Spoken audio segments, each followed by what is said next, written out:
Have you heard of the saying that we store emotions in the hips? Sounds kind of abstract, right? But what this means is our hips and our pelvic floor, they're deeply integrated with our nervous system. Think of our pelvic floor like a giant intersection. There's always some sort of movement and communication happening there, and your diaphragm is the traffic controller. The diaphragm is responsible for handling tension and pressure, and when that controller is not working properly, there's traffic jam in that area. In the previous video, we explored using the diaphragm to fully relax and get settled in our body during deep stretches. And when we integrate the diaphragm and pelvic floor together, we are able to downregulate our nervous system and kind of go from a state of guarding to a state of openness and receiving. And when we do this, we might notice the emotions that we've been suppressing come up to the surface. And that's why they say we store emotions in the hips, because of the nervous system work. And that is completely okay. Emotions are just energy in motion, right? You are not your emotions, you are not your thoughts. You just notice it coming up and you let it flow through you.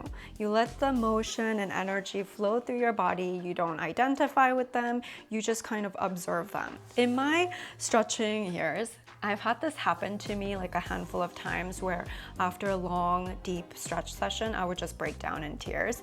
And sometimes these emotions are sadness, sometimes grief, sometimes pure bliss, sometimes gratitude. And whenever this happens, it's such a cathartic feeling. It is like such a deep release. And I so badly wish that you guys could also experience this as well. I have lots of hip exercises and videos on my channel to further explore this if you wish. But in this video, we are going to activate through the hips and go into some deep release. You're gonna need 2 blocks and a long stretchy band. If you don't have a band, that's completely okay. You will still reap benefits from this video and you'll still be able to follow along. So let's get started. So starting from a standing pose, I'm starting with my right knee. We're gonna lift it up, knee towards the ceiling, and then knee towards me. Back to ceiling, down. We're going to just repeat this exercise, doing nice juicy internal rotations to wake up those stabilizer muscles. So lift up, knee towards me, back to ceiling and down. Really ground through your base toes. Wrap your core in to stay balanced.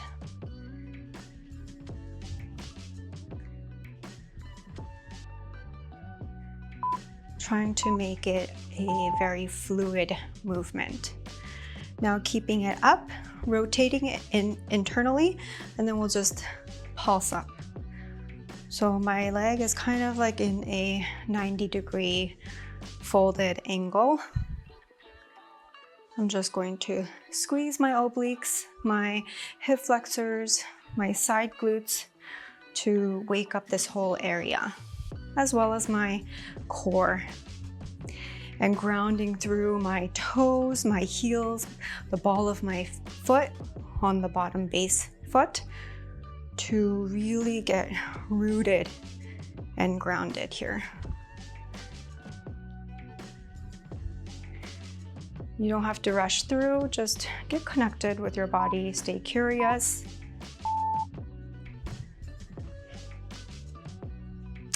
And then we will do rotations, so drawing circles. So in, down, back up, in, to the side, down. We'll switch legs in a second, so stay with me.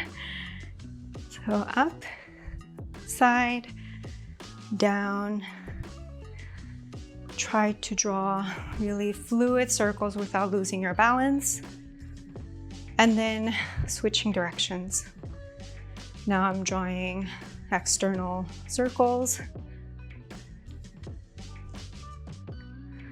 Trying to maintain a fluid circular motion while thinking about lubricating that area.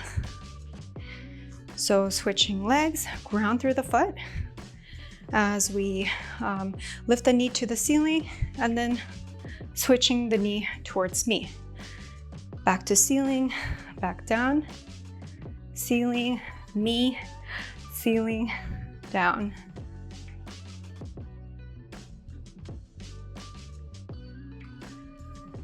So waking up all those small, tiny muscles in our hip socket that is responsible for stabilizing the big muscle surrounding it. Make it as fluid as possible, squeezing through your side obliques. And then from here, circulating. Oh, no, keep it bent, and we will lift up through the leg, keeping a 90-degree angle with the leg and squeezing through the side glutes, obliques, your core, all working hard to keep you grounded and keep you working hard. These muscles will thank you and love you so much. So stay strong. And then we will do circles. So I'm drawing the circle inward first. Ground through your foot and squeeze your core tight to find your balance.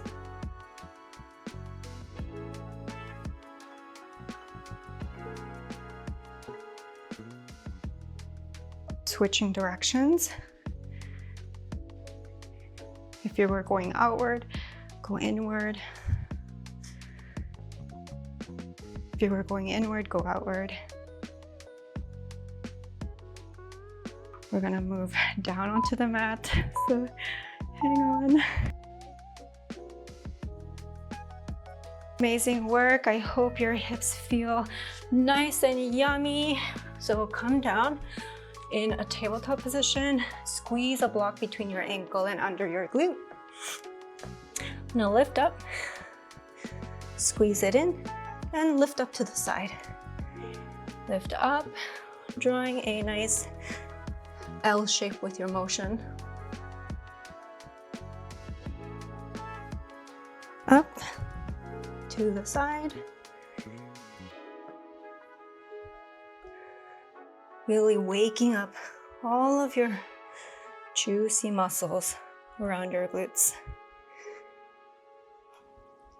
I heard it's peach season soon.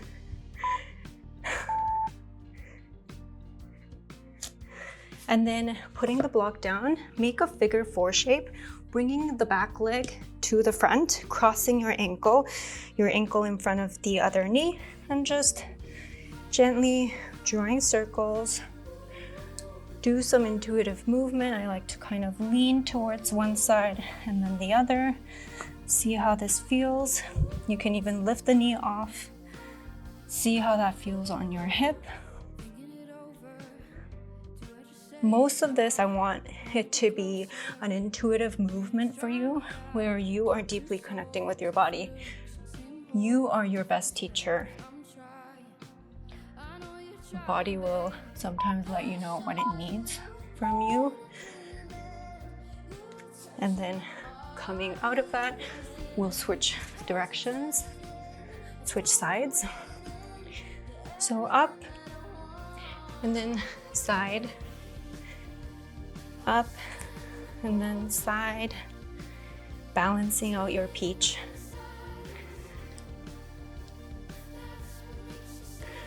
Try not to overarch in your lower back.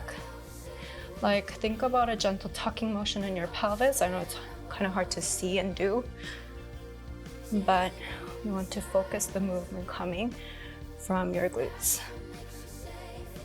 Squeeze the block tight as you lift up with your glutes and your side glutes, all working hard.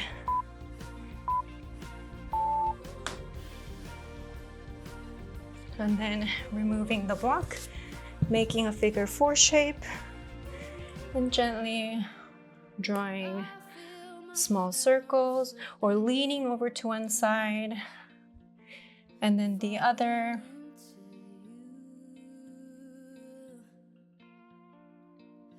Leaning side to side.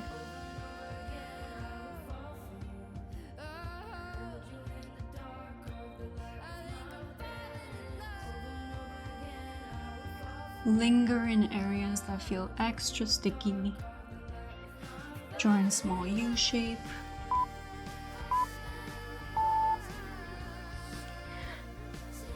And then bring your band and wrap it around your foot on both sides of your foot.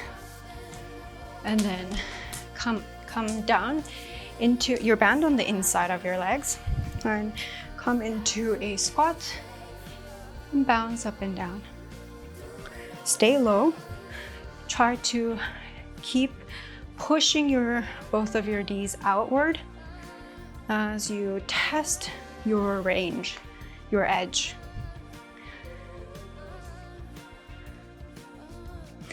Bounce up and down while pushing your knees outward.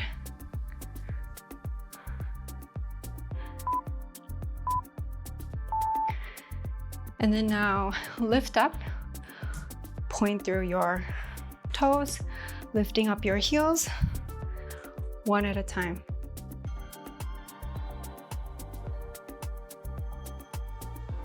Stay low. You can keep your hands on your knees or out to the side for more challenge.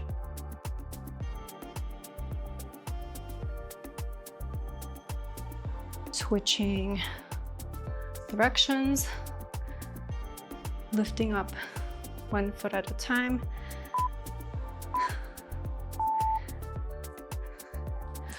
Amazing. Wiggle, wiggle. Stretch down. That is hard. We're gonna move on to regular squats. So in your squats, if you are very quad dominant like me, try lifting your toes off the mat. Otherwise, stay grounded. Ground through all 5 of your toes, sending energy down through your feet, and push with your glutes, push up.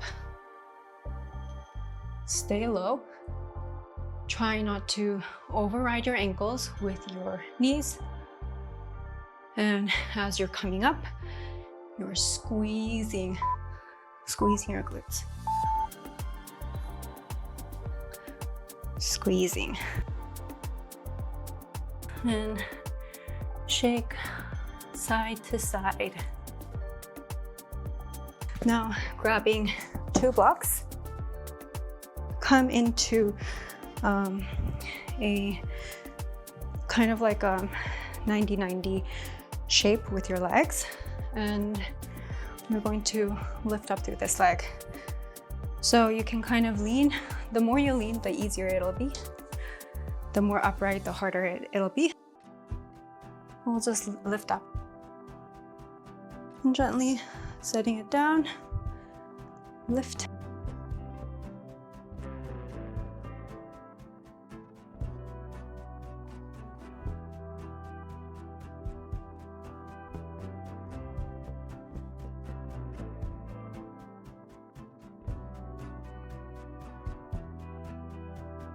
Very similar to what we were working on when we were standing.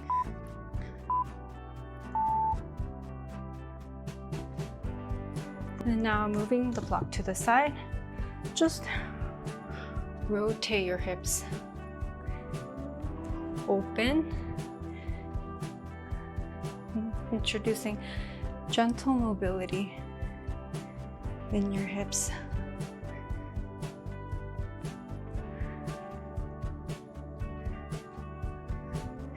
And now without moving the top torso, adjust your hips. Rolling in, rolling back out.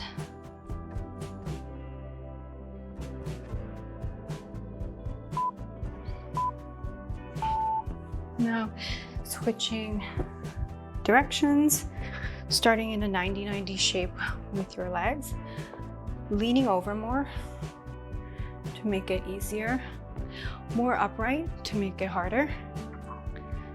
Lift, kind of linger at the top, challenge yourself more, rub up against the edge of discomfort.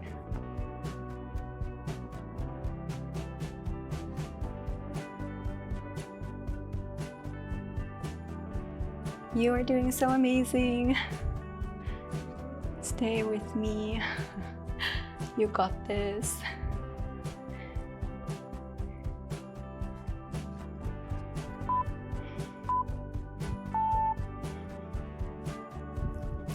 And then now block to the side.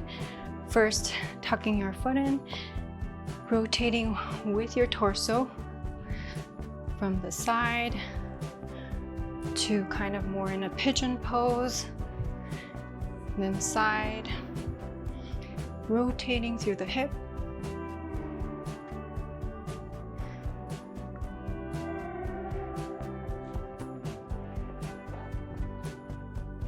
And then now just the leg, keeping your torso facing the same way. Move, rolling your hip in and then out. In and out, gently lubricating that area.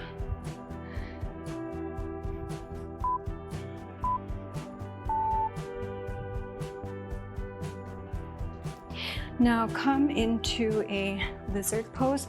I'm gonna start on my left side. So you can either stay upright on your hands or your forearms. Try externally rotating your front leg out so your knees are falling out, and then bring it back in. Falling out, and gently wiggle, wiggle, wiggle. Challenge the tension that's stored in the front of your hip, in your front hip. Bring it in and out.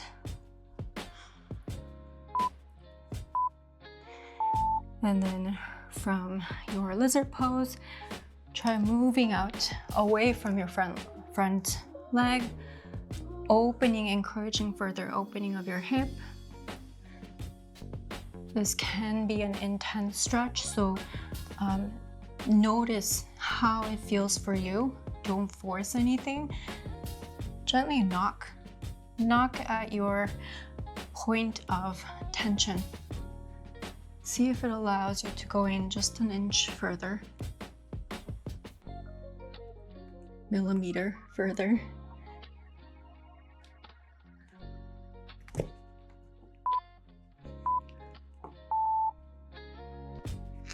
And then pushing up with your hands to exit out of the pose. We're gonna visit the other side.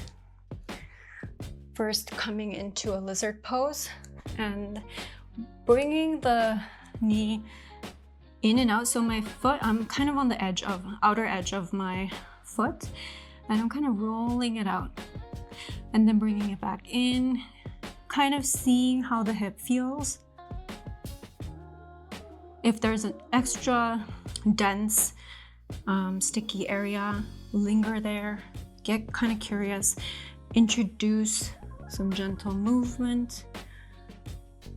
You can draw figure eights with your hips, or gently just rock side to side. And then moving your hands and your torso away from your front leg. Gently continue to drop your front leg, roll on the outer edge of your foot, like opening up through your hips while reaching away from the front leg. Can be kind of intense, so notice how it feels for you.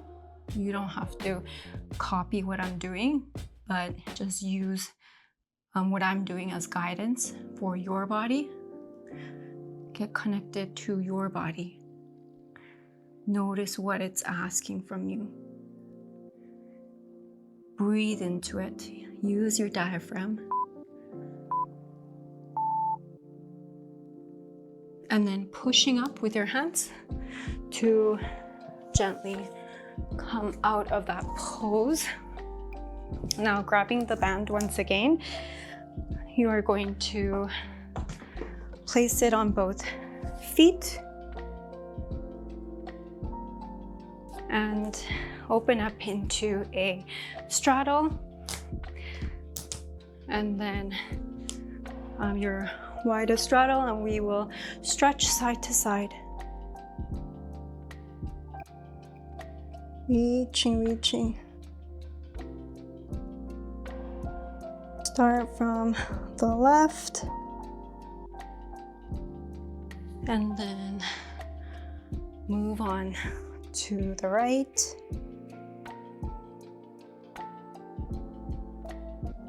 Try to keep both of your hip bones grounded on the mat.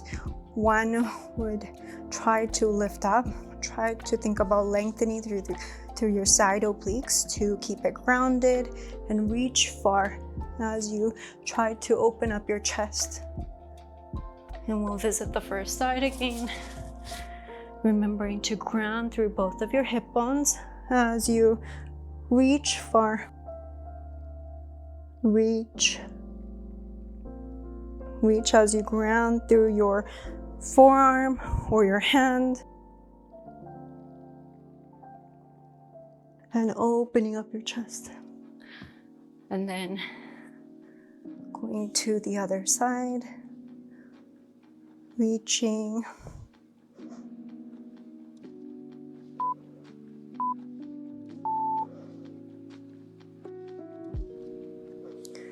And then from here, we're gonna do some gentle pelvic tilts. So think about tucking in your pelvis. So if your pelvis is a bowl, think about scooping water like this with your pelvis. And then sticking your tailbone out, your booty out. Show off your booty. And then scooping in invisible water. And then spilling the water out. With some gentle movements, allowing the band to kind of pull you back gently, resisting the pull.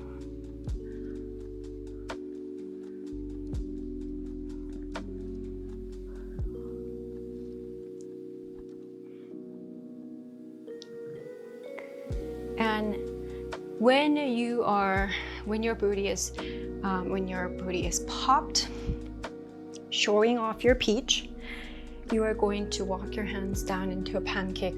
But when you feel like your pelvis is starting to scoop water instead of pouring it out, and you are not showing off your booty anymore, stop. That is your edge, and work on your pelvic rotations. When you feel like you can maintain that booty squeeze and you showing off your booty, continue to go down until you can reach your belly button to the ground. And if you can, try to recruit your diaphragm to breathe here, expanding against your ribs, and exhaling as you sink just a little deeper. Again, continue to show off your booty. Squeeze your booty as you relax the inside of your thighs, letting go of tension, releasing what no longer serves you. Flex your feet, and point, or take turns. Point through one and then the other. Get connected with all of your legs. Continue to pop your booty as you lean forward. Breathe into the tightness. And then pushing up, gently to come out of that stretch. That was it. I hope this was a nice activation and release for you guys. I feel great. I feel like I circulated some energy through my body. I hope you feel the same way. And in the next class, we're going to continue to explore the hips. So I can't wait to see you. I love you so much. Bye.